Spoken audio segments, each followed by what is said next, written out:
Well, hello there, everyone. Welcome to the Zelda 1 2024 Battle for Hyrule 2 tournament. We have our 90% no Up+A qualifier number 10. We got Dansgame versus Red Octorok, the only two in the race. And I'm going to hand it off to John Tabin. Thank you. Yes, as noted, I am John Tabin. This is a qualifier race for any percent no Up+A. One of four categories we're running in Battle for Hyrule 2, this year's Vanilla Zelda 1 tournament. This race, we have Dansgame 89 and Red Octorok. Dansgame 89 on his third and final qualifier attempt. Time to beat for him is 33:17. Red Octorok making his second attempt. His time in his first qualifier was 43:01. So if they can beat those times, it'll help them out with seeding as the tournament begins.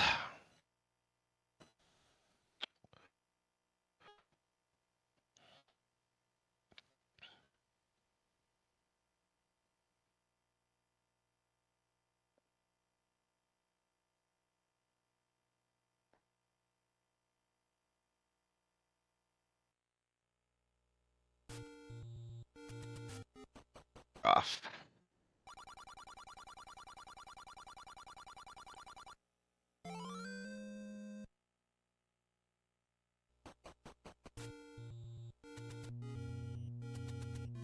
As I mentioned, Red Octorok does have a somewhat slower PB, but they're both going 3 first. Red Octorok picks up a couple extra safeties, unlike most people on this route, but we'll see that as he goes. So Dansgame, heading into level 3, I think he has learned the level 3 manips, but I'm not sure if he's going for them in races. Doesn't look like it. Yeah, no. He's not doing frame perfect damage boosts or anything, but he does get his first bomb. See how Red Octorok does on that front.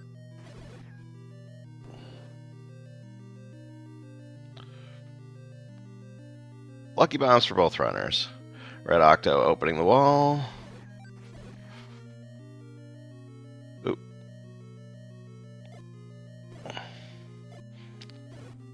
So Dansgame clearing out these dark nuts, and he did get a drop, so he's in pretty good shape. Red Octo, meanwhile, grabbing the static bomb on top of the lucky bomb to give himself some extra margin for error. Dansgame first to the raft.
My microphone's been off, and I've been talking. All right. But I think we're live now. I'm not sure how long it was like that, but In any case, this is an 90% no Up+A qualifier race. and so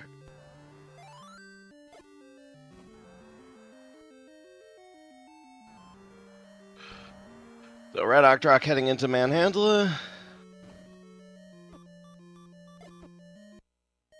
Oh.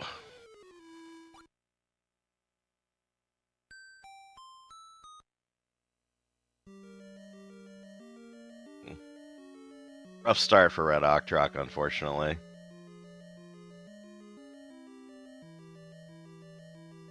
Meanwhile, Dan's game on a pretty good start. It's like out of 40, 22 ladder. Very nice in a race.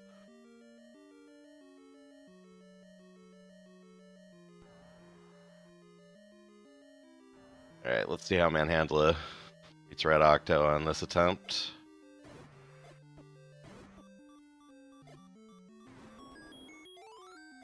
Oh, okay, he didn't get the bomb force, but he is out.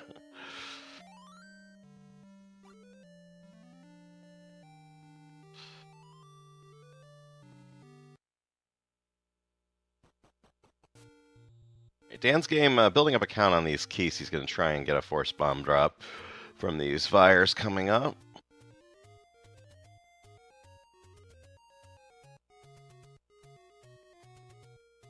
Got him, plus a lucky bomb on top of it.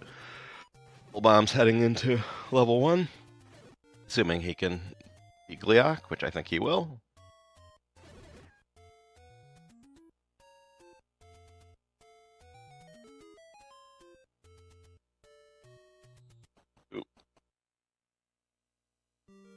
A fireball or a redhead does 1 heart of damage, but he makes it out.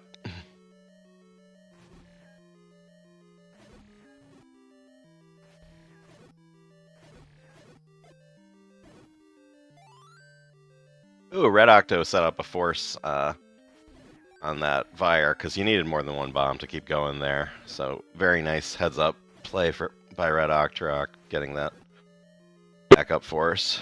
Looks like he's working on setting up another one. In a race, you really need to prioritize bombs because, you know, depending on on almost every route, getting rupees can make it faster, but it's not make or break, and bombs really can cost infinite time if you don't have them at the right time. So Dan's game is going to exit and then re-enter level 1. You'll notice that locked door at the beginning, at the top of the room, is open now.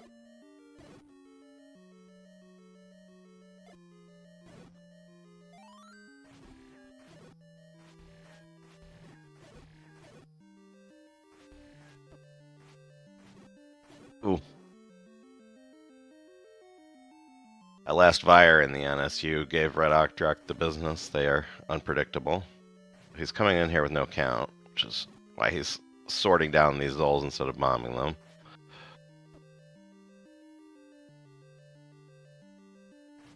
You can get these likes together, he might throw a bomb at them, but it's a race, so he's being reasonably conservative.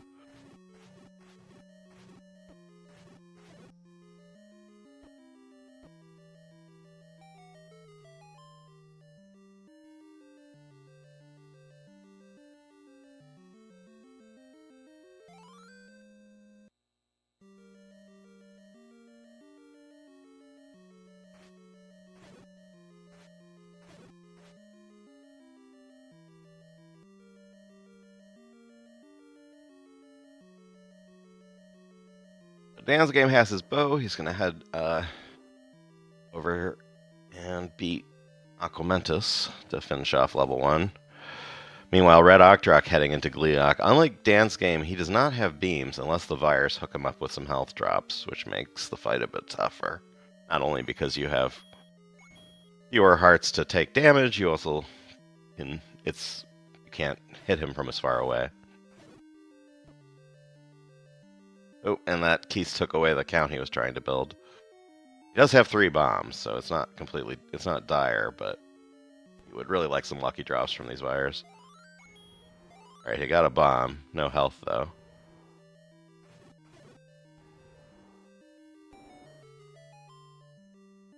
So 1.5 heart Hearts in a Dream. Meanwhile, Dan's game at Heart Rock. He only has 17 rupees, so I assume he's going to pick up the Armos on the way to level 2. Oh. That's a Gliok for Red Octorok, unfortunately. Dan's game gets a Rupee Force on the Overworld, which makes it a little more comfortable to skip the Armos, and he's doing it. Can always get the Armos after 2 on the way to 5 if he has to, if he gets really unlucky in 2, so...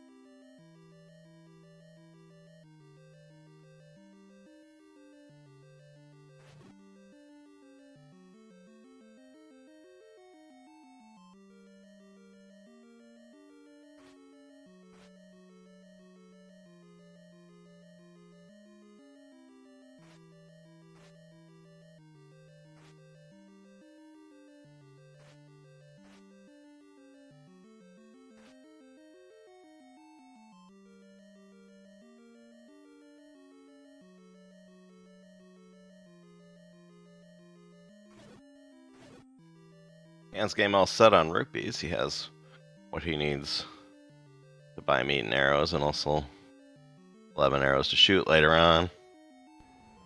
He's not getting good bomb luck, though. He didn't force bombs on the Moldorms. He got the rupee instead, and none of the Grias hooked him up, so... Bomb situation. Oh, well... At the one bomb, Dig Dogger saved him. He's filled up now. Alright. Round 2 with Gliok for Red Octorok. Got the first head off, 6 more hits. Got him.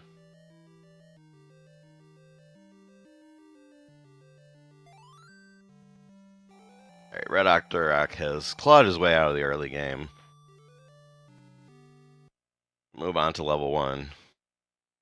Meanwhile, Dan's game in the mid-game gauntlet. The idea here is we're going to get the recorder in level 5 after we get this money up here. Ideally, we'd like to force a bomb on the blue Darknuts. Blue Darknuts don't drop random bombs, but you kill 10 enemies in a row and you don't get hit, you can get yourself a forced bomb. So that is generally the goal here. Is Blue Darknuts take 8 hit points of damage, and that's 8 wood sword swings, but only 2 bombs. So the more damage you can do with bombs, the better.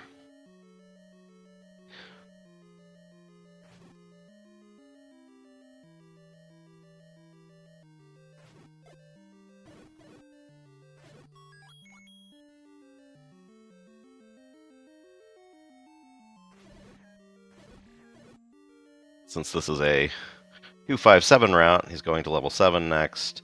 He's going to leave this bomb behind because also need to bring bombs to 7. Worry about that later.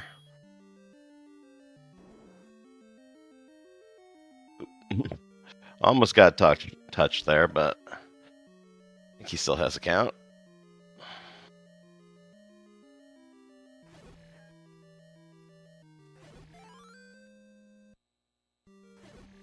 Red Octo has his bombs, and Dan's game is into the Olive Garden to get the breadstick. Only reason to come here. Got his bomb drop.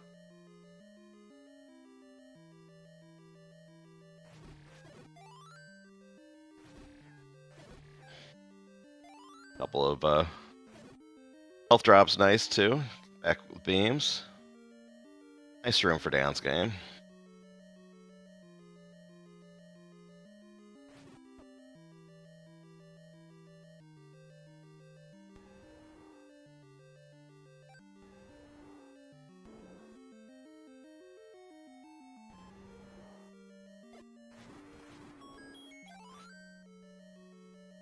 Dan's game trying to beat a 33-17 this run to improve his seeding, and so far he's on pace for it.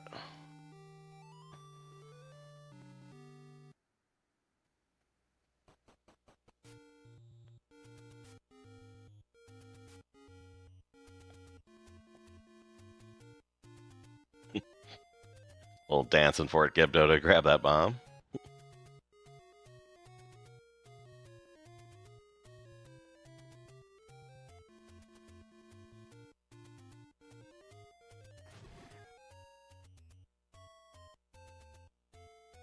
Fill up on these Dodongos because, like I said, we need bombs for 7. Ooh. He's getting trolled. Alright, he got that, finally. Red Octorok at his Heart Rock now.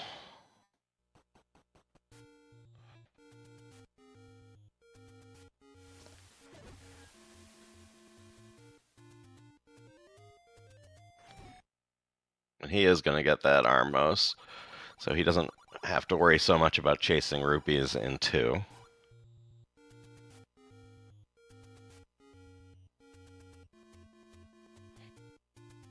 Ooh, middle bunnies for Dan's game. Very nicely done. That stab through the Pole's voice there saves, I think, a quarter of a second or something compared to going the bottom row and looks really cool.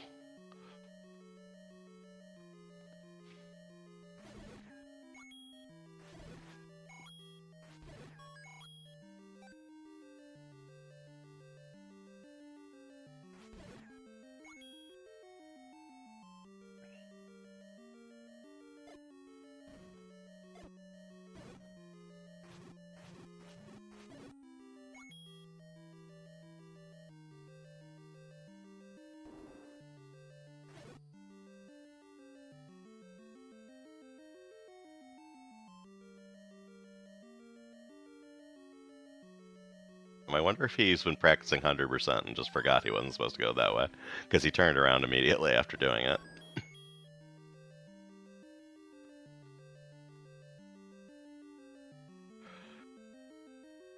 Oh, I know what he's doing. There's a free pack of bombs here. He just forgot what room it was in.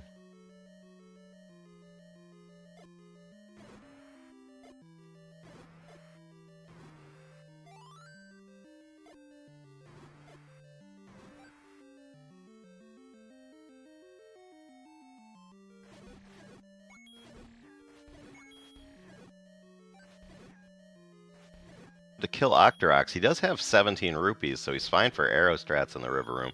But I wonder if he's going to try for bomb strats if he doesn't get hit, because he did look to be going out of his way to get some kills.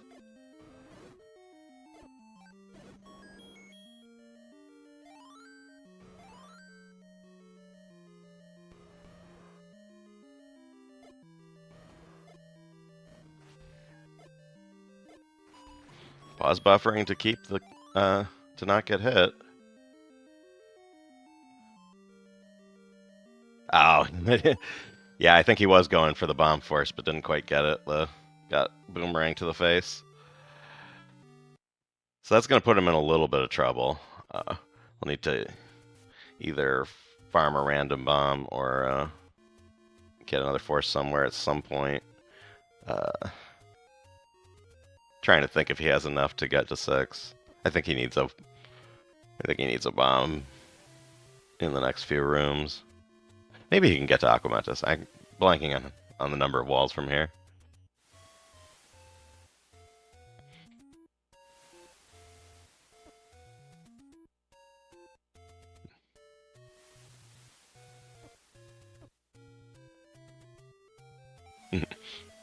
Dan's game starts to chase that fairy, realizes he's being trolled, and lets it go. Sometimes the fairies aren't on our side.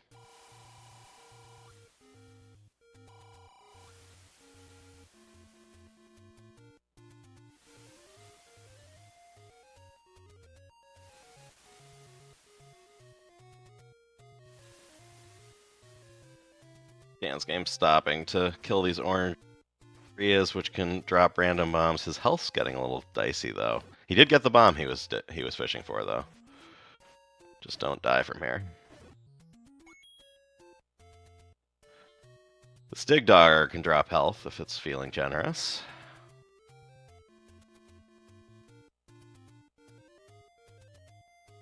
Meanwhile, Red Octorok on his way into level 5. See how his recorder room goes.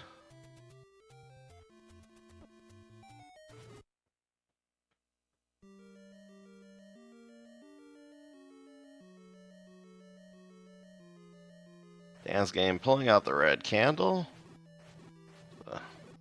Good strat for this spawn with the bubbles.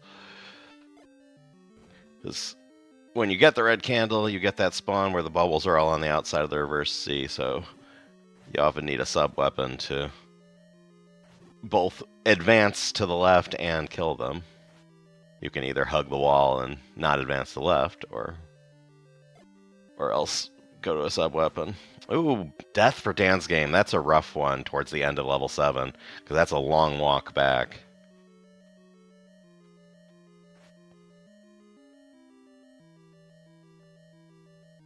Gonna make it a lot tougher to catch his qualifier time.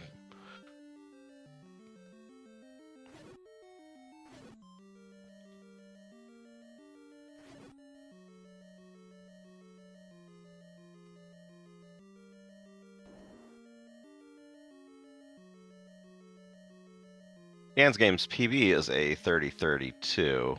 He is a minute and counting ahead of that after, or behind that after that death. So beating that 33 still isn't impossible, but it just got a lot harder.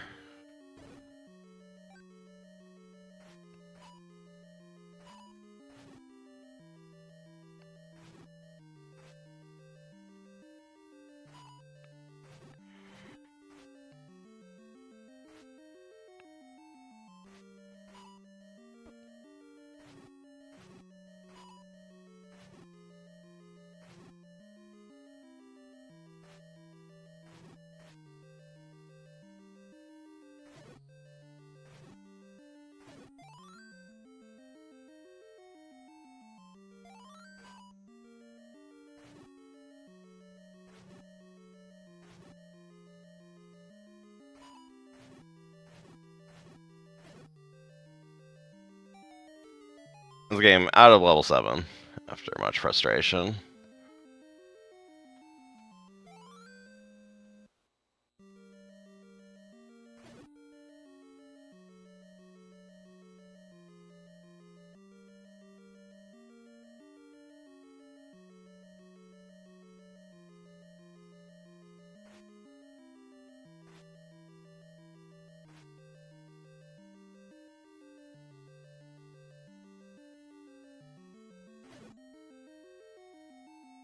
Opportunity to practice his reverse clip. You can just push that. Save a few frames by holding up and right to get to the top. It's a little bit faster than pushing from the bottom. But he wanted to clip it. That reverse clip becomes very important in level 9, and there's nowhere else to practice it, so not crazy to be doing it.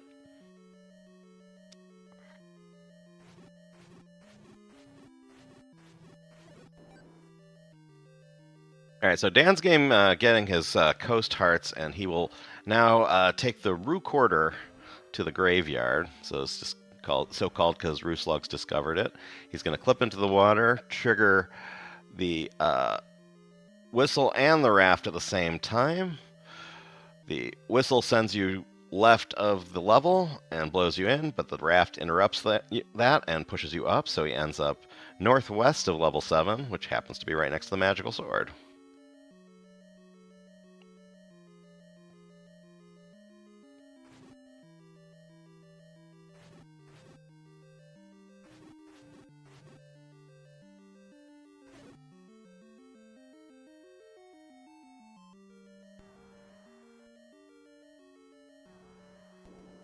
Going for the side door entrance in 6. He whistled as he touched that Armos. The whistle times out the Armos wake time, and when you combine that with the same reason we enter through the Armos in level 5 is when you enter through the Armos, you don't get the staircase animation of Link, taking some time to come out of the level. Both go into the level and come out of the level. So even at the end of the level, he'll save a little bit more time, which is why it's worth it to walk over there. It ends up being about half a second faster. But it only works on routes where you're whistling up from level 6, and this is one of those routes, so Took a while to discover, but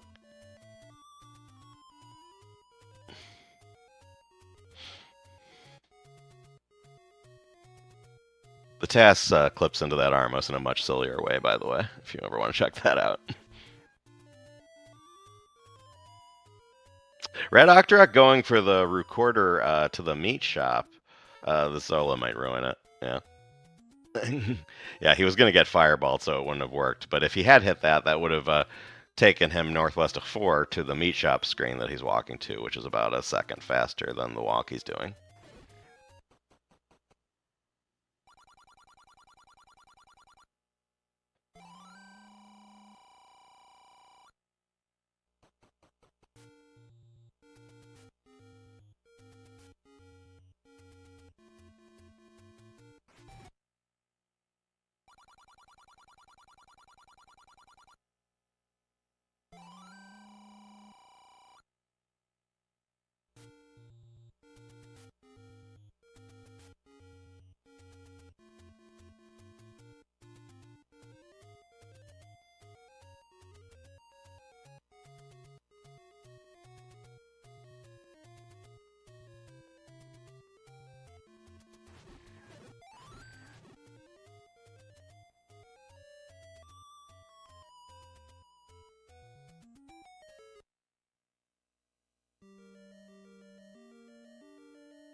Red Octorok going into 7, he is detouring because he is low on bombs.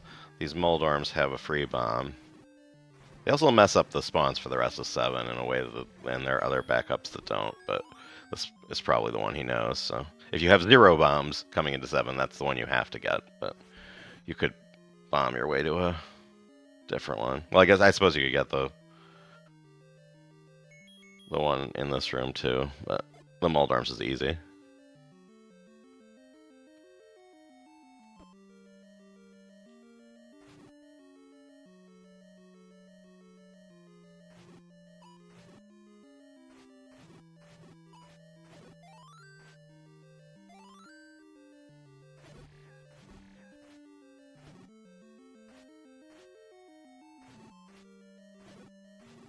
Notice Red Octorok did not get the white sword in this race, which he did in his first qualifier, perhaps trying to make up for those deaths.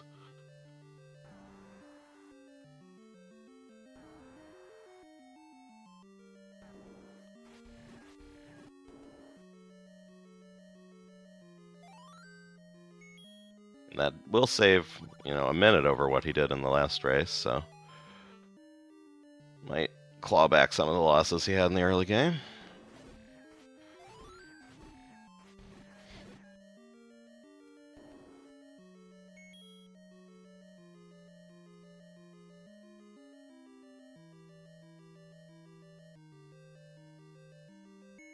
There's a static bomb in this room, so Dan's game's almost done clearing it. He figures he might as well pick it up. Does. Little bit dicey going into Gliok with 2 hearts. Pulling out his arrows for safety. Oh, he must have forced a fairy. That's awesome. So he had to get to 16 on that kill to get those.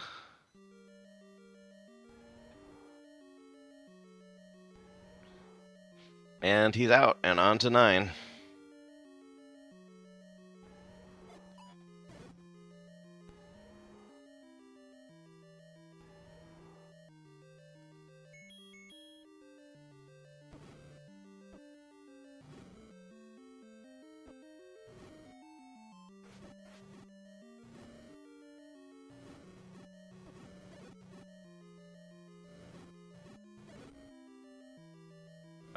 Taking the red candle out to clear these blue Gurias, they have a static bomb as well. That's why he's doing that.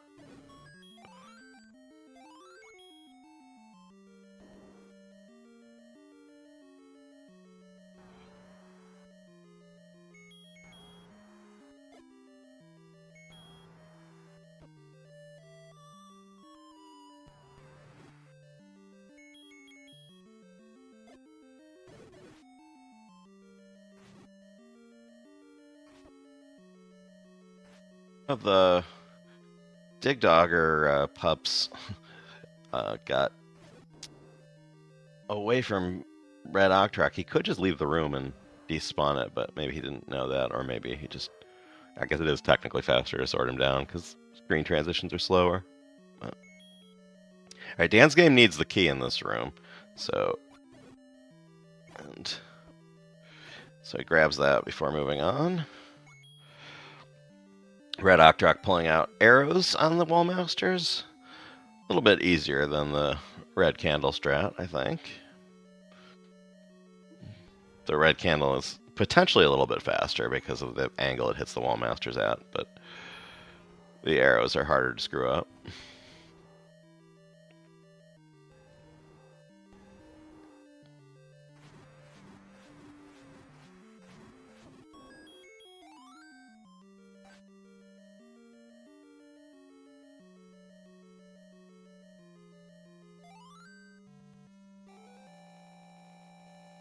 Truck out of 7.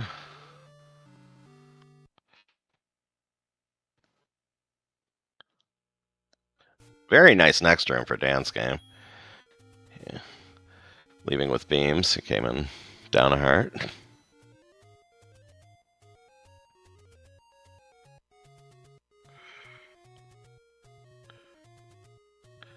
Got a quick bomb force on the Zols. Got a block clip around this Patra. Hits it. Meanwhile, Red Octrock world wrapping. He'll be doing his recorder and heading into 6 in a minute. Alright, and Dan's game heading into reverse C, one of the hardest rooms where he needs the silver arrows. Got sucked out the bomb hole and messed up his spawns. Oh, but he hit the clip, so...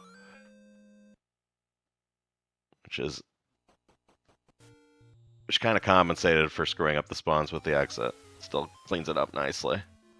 Because he had beams, so that clip and beam strat was viable.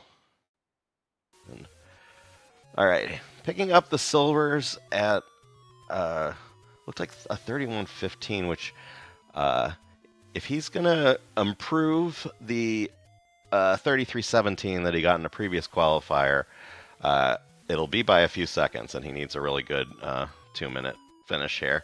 And this is not a great start. That clip, giving him the business on that clip.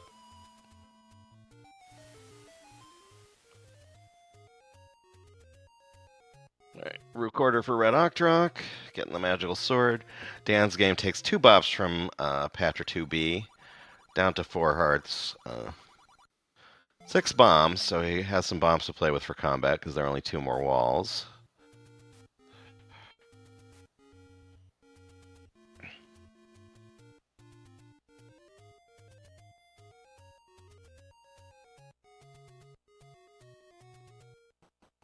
Oop.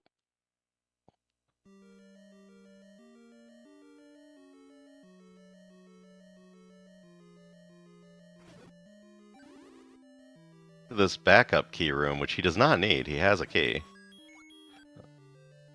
Maybe he was trying to get extra bomb chances. I'm not sure. Ask him that later. Alright, Dan's game, I guess I looked away, but I assume he had to take the trap boost since he's at 1 heart instead of 2. You need the good spawn to go through that with full health.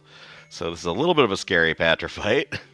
Those Patras do 2 hearts of damage and will kill him if he gets touched. But he cuts them away pretty easily, and he's into the Ganon fight.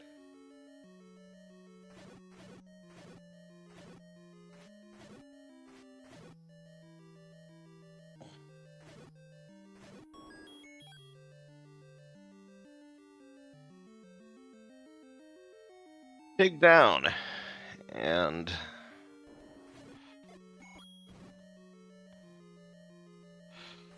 get your GGs in chat. That is a, let's see, that is a 33:26 race time, which is 9 seconds shy of his best qualifier time, but still a good run, apart from the 1 death. All right, Red Octo trying to beat, as a reminder, a 4301.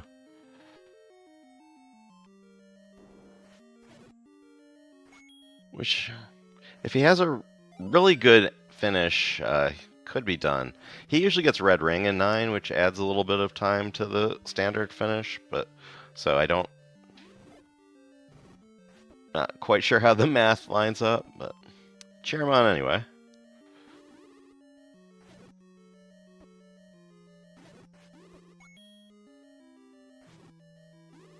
Ooh.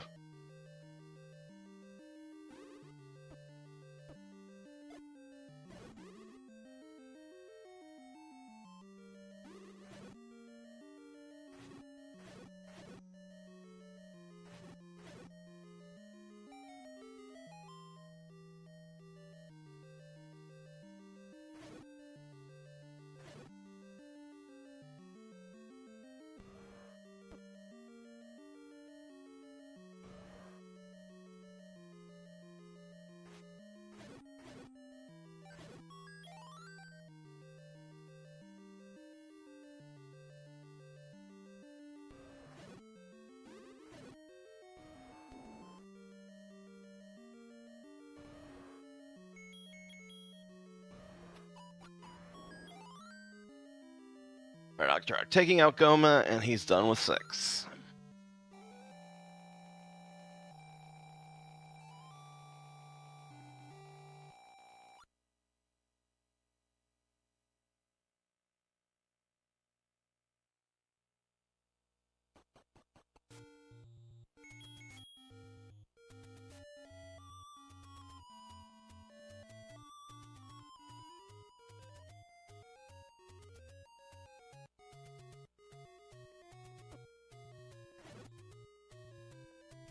Got the bad Octorok spawn there. If you can turn up to kill him and not get hit there, but you have to time it right. Hey, Dan's game, GG. If you're talking, I'm not hearing.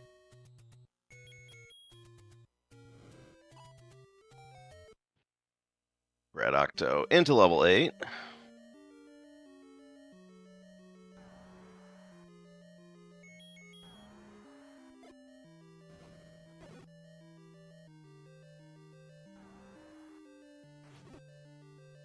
Hey, can you guys hear me?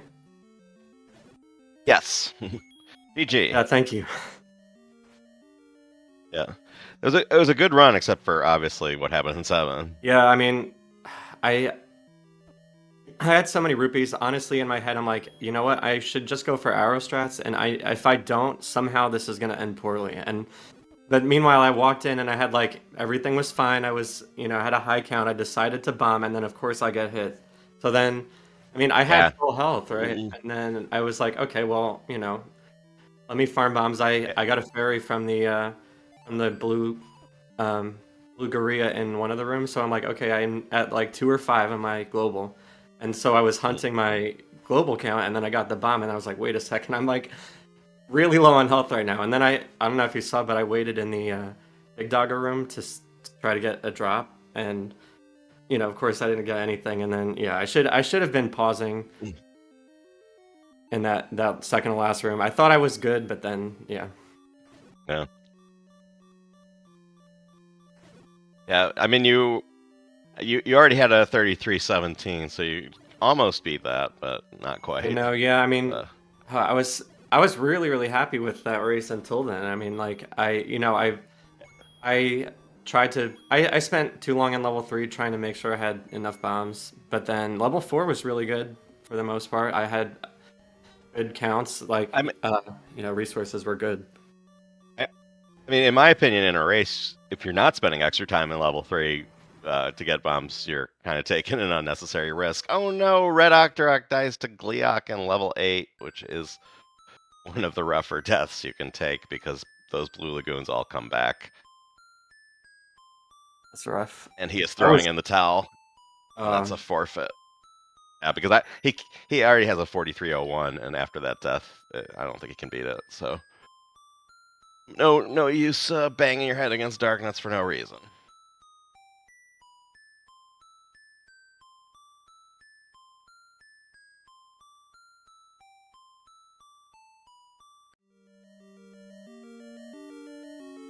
See if he wants to join us in here as well.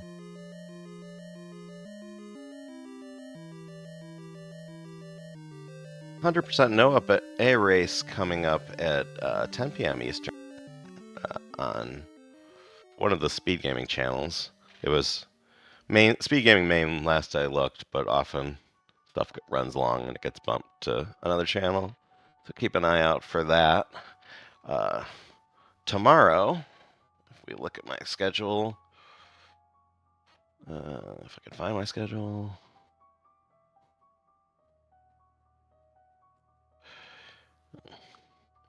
Tomorrow we have a race scheduled on ZSR at the same time here, and so races at 3 in the afternoon Eastern and late night, midnight Eastern are tentatively scheduled for speed gaming. I'm not sure if we're going to have people at 3 p.m.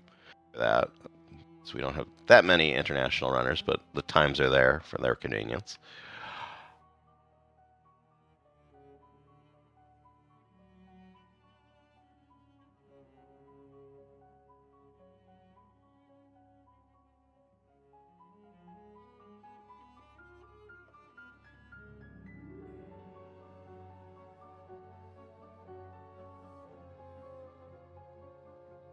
Dr. Rock is DMing me. He's having trouble finding the...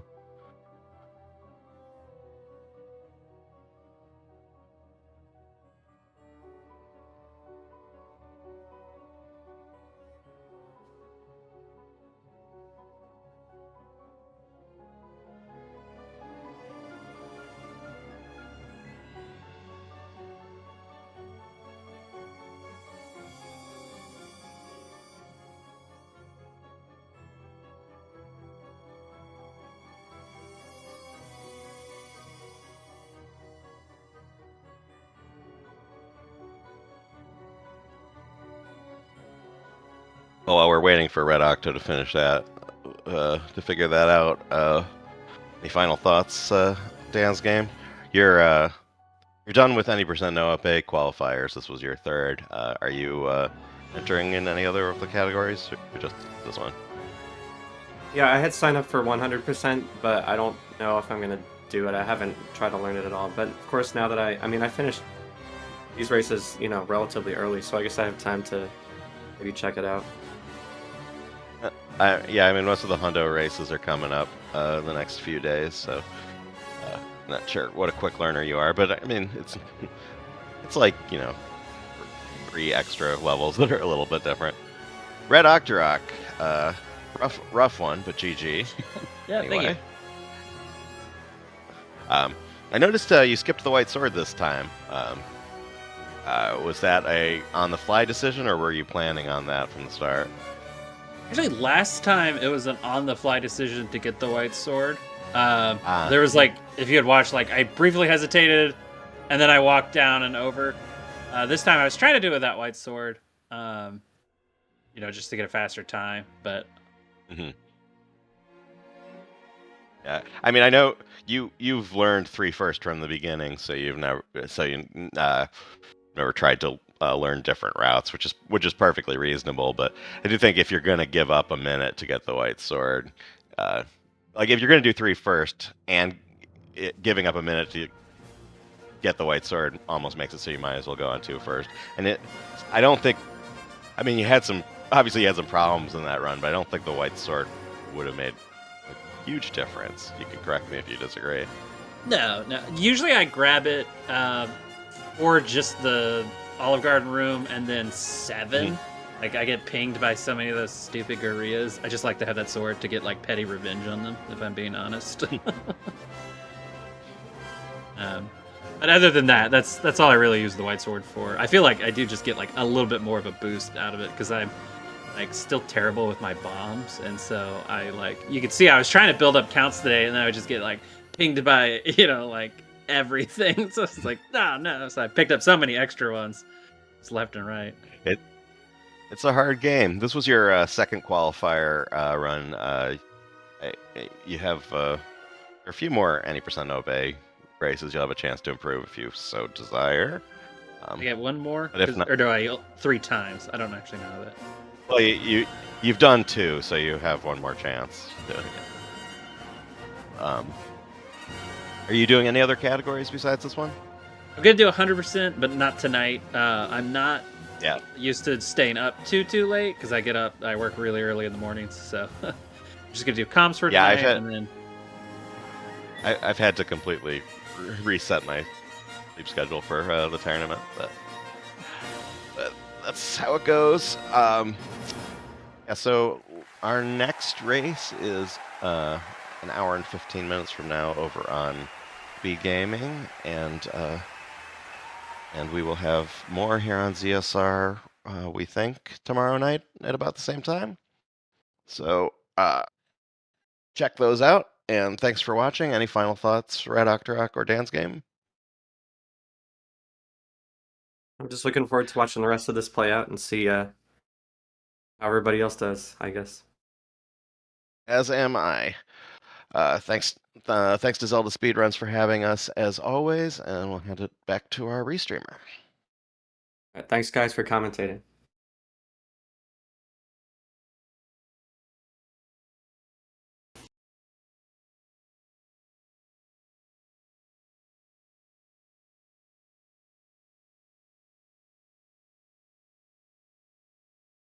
Well, that will be it for us. We're going to go say hi to ZSR main.